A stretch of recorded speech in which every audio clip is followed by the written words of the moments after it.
มาสงขลาพี่น้องชาวเมืองสันดอยสิ่งใดมาในวันที่4 เดือนที่1 ปี2020ปีแล้วค่ะ2014นี่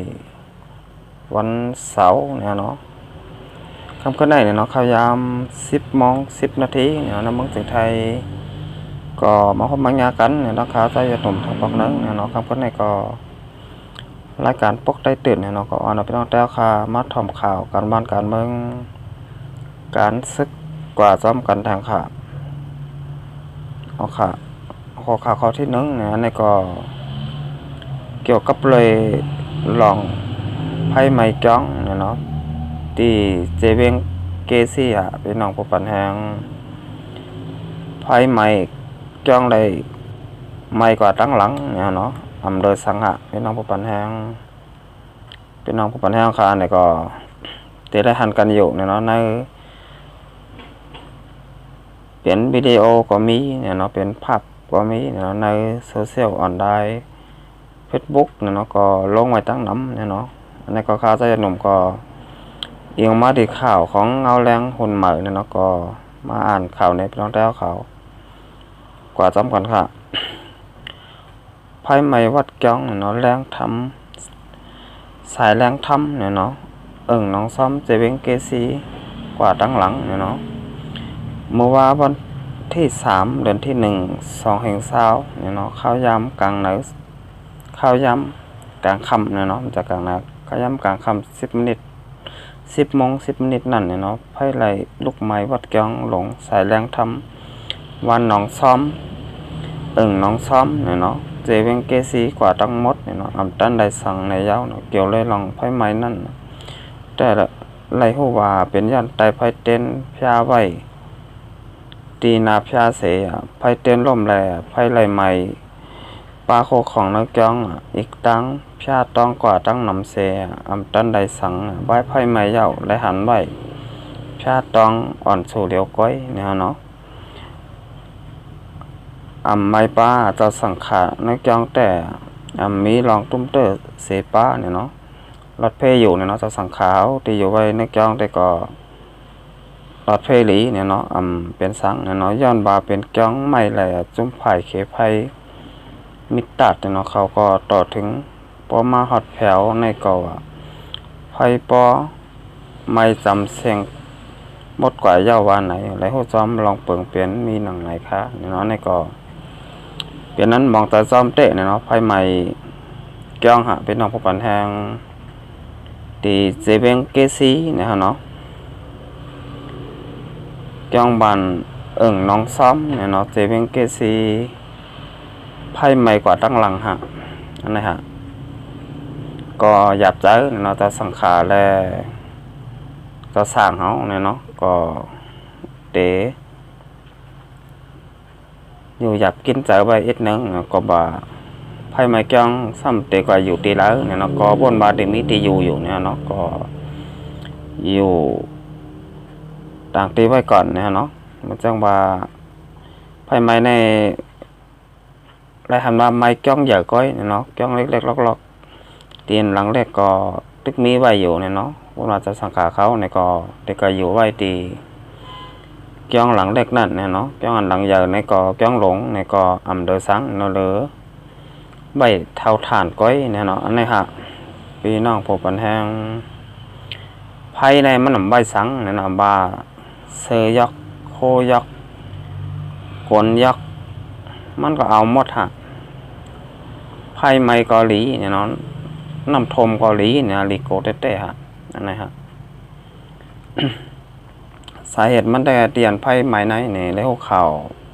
ในข่าวได้ว่าย้อนบาดไตไพ่เนี่ยเนาะแต่ไพ่เตียนไว้ตีนาจะพยาแหละไพ่เตียนไหลล่มเนี่ยเนาะไพ่เตียนไหลล่มยาก็ลำใหม่กว่าเนี่ยเนาะยาก็เปลี่ยนเกี้ยงใหม่ตั้งหลังเนี่ยเนาะเกี้ยงกระปานเมื่อก่อนเนี่ยเนาะปานปูหมอนนายาเฮ็ดสร้างไว้ปันเนี่ยเนาะสามารถเป็นเกี้ยงกระปานเมื่อเลี้ยวในก็เปลี่ยนไว้เกี้ยงอุดเนี่ยเนาะเป็นน้องผู้ปันแหงเกี้ยงกระปานเมื่อเลี้ยวในเป็นเกี้ยงอุดใครว่าตั้งหมดยาวเนี่ยเนาะก็ว่า เกี่ยงไม้ในมียาวเนี่ยเนาะก็ว่าไม้มันหาหยับเนี่ยเนาะพอยามมือแล้วเนี่ยเนาะก็ว่าสัปว่าเมืองสนัดจึงแต้วคานั้นไม้ก็หาหยับเนี่ยเนาะมันเหมือนเมื่อก่อนปานปูมันหน้ายาเฮาขายาวเนี่ยเนาะกับปานมือเลียวเนี่ยก็เตมาจีอดกันทั้งหมดนะเนาะเกี่ยงไม้แต่มียาวค่ะนะคะนี่ก็มองแต่จอมเตะเนี่ยเนาะปีน้องน้องซ้อมเนี่ยเนาะเจเวงเกซีเนาะเตียนไพ่ไหลไม้จังกว่าตั้งหลังเนี่ยเนาะเลอสังขะอันนี้ก็มองแต่จอมเตะเนี่ยเนาะนะคะก็แม่ก็มาทัดสางตัวอีกนึงเนี่ยเฮ็ดสังแลไพ่ไหลไม้จังกว่าตั้งหลังเนี่ยเนาะก็ว่าเป็นจังใหม่ฮะลองที่1เนี่ยเนาะลองที่2เฮ็ดสังแลรถกาเนี่ยเนาะเตียนมาเขไพ่นั่นสัมมาเทิงหลาเนี่ยเนี่ยเนาะมันมีน้ำในมันเนี่ยเนาะอันไหนครับก่อนมันได้กว่าใส่น้ำมันได้เนี่ยเนาะกว่าใส่น้ำมันได้ก่อนมันได้มาถึงเนี่ยเนาะอันไหนครับไพ่ก็ใหม่กว่าได้เสียงมดยาวเนี่ยเนาะเปิดถึงกาอันมาเขไพ่นั่นมาถึงเนี่ยเนาะเขาก็เตะคู่กันดีเนี่ยน้ำมึงสนัดจึงแล้วข้าในเนี่ยเหมือนจังว่าเพียงเกซีเนี่ยแหละรถกาเดียนเขไพ่เนี่ยก็มีตีเหลียวก้อยเนี่ยเนาะกับไหนฮะเฮ็ดให้เปิดไพ่ไม้จ้องเกาหลีไพ่ไม้เฮือนเกาหลีเนี่ยเดตันเขไลเสติเนี่ยเนาะเตียนเฮาคาไลฮู้ข่าวมาเนี่ยน้ำมึงสนัดจึงแล้วข้าเนี่ยก็ว่า1เบงก็มีไว้กาเขไพ่เนี่ยตีเดียวก้อยเนี่ยเนาะเป็นไปจังไหนครับก็ไม่เอาคำมาด้วยเหมือนหนังน้ำมึงจึงไทยเนี่ยน้ำมึงจึงไทยเนี่ยเป็นจังนั้นเนี่ยน้ำมึงจึงไทยเนี่ยเปิ้นใครว่า1เบียงในมีไว้หลายตีเนี่ยเนาะมันจังว่าตำบลหรือตำบลนั่นเนี่ยเนาะเป็นไปจังนั้นเนี่ยเนาะเมื่อคันได้ซ้ำ1เบียงซ้ำมีไว้ตีเดียวก้อยอันไหนค่ะเปิกไพ่ไม้จอมบันนอกเนี่ยเนาะอันในความตันหอดตันถึงเนี่ยเนาะไพ่บอมไม้มดยาวเนี่ยก็กว่าถึงเนี่ยเนาะก็ว่ามันอยู่ไกลฮะก่อนแต่กว่าถึงเนี่ยก็ไพ่ไม้เสียงมดยาวเลยสังยาวเนี่ยเนาะเป็นมาจังไหนเนี่ยเนาะเขาก็มาด้วยเหมือนหนังน้ำเมืองถึงไทยเมืองถึงไทยในมันหนังเบ้งหนึ่งในเนี่ยเนาะคนมีนำมีหลายตีหลายตั้งเนี่ยเนาะตีละนำก็ตีละจำเนี่ยเนาะที่นั่นก็ตีกว่าอ่อนตั้งเนี่ยเนาะกว่าเก็บไพ่ไว้ก่อนเนี่ยเนาะเปลี่ยนมาจากไหนครับมันนั่งว่าเมืองสนัดจึงแต้วคาในเนี่ยเบ้งหนึ่งเนี่ยมีรถกาเตียนตีกว่าเก็บไพ่เนี่ยมีไว้ตีเหลียวก้อยเนี่ยเนาะสังว่าไพ่ไม้ซ้ำมันนอกหน้าป่างเนี่ยเนาะรถอันเก็บไพ่ซ้ำอยู่ไว้ในคูในเวียงเนี่ยเนาะก่อนมันกว่าเต็กน้ำไหลก่อนมันได้กว่าถึงเตียนไพ่ไม้นั่นก็เกิดยาวเนี่ยเนาะสังว่าให้มันดีเนี่ยเนาะมันนั่งว่าโหลไล่ไว้หลายตีเนี่ยเนาะมันนั่งวันนอกหน้าป่างเนี่ยก็โหลไล่มีรถเขไพ่เหมือนกันเนี่ยเนาะเนื้อเวียงก่อนเนื้อเวียงวันนอกหน้าป่างกับวันนอกหน้าป่างเนี่ยเนาะจังว่าพวกไพ่ไม้เนี่ยก็เตไล่เขไล่ตันฮะสังว่าเปลี่ยนไว้จังไหนเนาะอันไหนเป็นจังหวะไพ่ไม้จอมบันนอกเนี่ยก็รถกาเก็บไพ่ซ้ำอยู่ไว้เนื้อเวียงเนี่ยอันนี้ก็มันนำตันเนี่ยเนาะมาก็ตันได้ไพ่ยาวค่ะมันอาจจอกวันนั่นเนี่ยเนาะ ตันได้ไพ่กับไพ่ไม้หมดอะฮะเนี่ยเนาะเป็นมาจากไหนเนี่ยเนาะมันสลัดจึงแต้วค่ะเนี่ยเนาะรถเก็บไพ่เนี่ยตึกมีอยู่เนี่ยเนาะไปมีน้ำเนี่ยเนาะนี่ก็หลุยย้อนกับตีลงปองตึงเขาเนี่ยนะให้ไปเป็นรถเขไพเนื้อเวียงเกาหลีมีเนี่ยเนาะวันดอกน้ำป่างเกาหลีมีเหมือนกันฮะเนื้อเวียงก็ก้นวันดอกน้ำป่างก็ก้นเนี่ยเนาะก้นเหมือนกันเนี่ยเนาะอันนี้ฮะเฮอมันเพ่งเป้งกันเนี่ยเนาะเอาค่ะอันนี้ก็ใครผักไว้เนี่ยเนาะเอาค่ะสิบเซนไนเนี่ยเขามาได้แทง6ข้อขาข้อที่2เนี่ยเนาะอันนี้ก็ซุ้มก้นหนุ่มไตเนี่ยเนาะทุ่งเมาเนี่ยเนาะเปิดปัง ใส่พ่อนดิกได้อยู่นิคดเนี่ยเนาะจอมหนังตั้งงานจอสังขาแหล่ซุ้มคนหนุ่มไต้ทงเมาเนี่ยเนาะมีนั่นเสเนี่ยไหลอ่อนกันจัดเฮ็ดเปิดปางใส่ดิกได้พ่อนอยู่นิคดในพ้องเนี่ยเนาะในคอมก็ใส่เนี่ยเนาะเมื่อวันที่2เนี่ยวันที่1 2แห่งเช้าเนี่ยเนาะตีเว้งหมู่เจอองตีวัดหันหินหาดหินเนี่ยเนาะเจเว้งนำคำเนี่ยเนาะปางใส่ลิกได้อยู่ในคดในไรแต่กว่าตั้งแต่ข้าวยาม9 โมงเนี่ยเนาะกลางหนักเนี่ยเนาะต่อถึงข้าวยาม4:30เนี่ยเนาะตามคำเนี่ยเนาะพี่น้องเจเว้งนำคำเอาพองมาใส่พ่อนอยู่ในคดตั้งนำมีอยู่1 ปักครึ่งเนี่ยเนาะเอาค่ะอันนี้ก็ปีน้องแต้วค่ะเนี่ยก็สนใจกันเนี่ยเนาะเดียวความ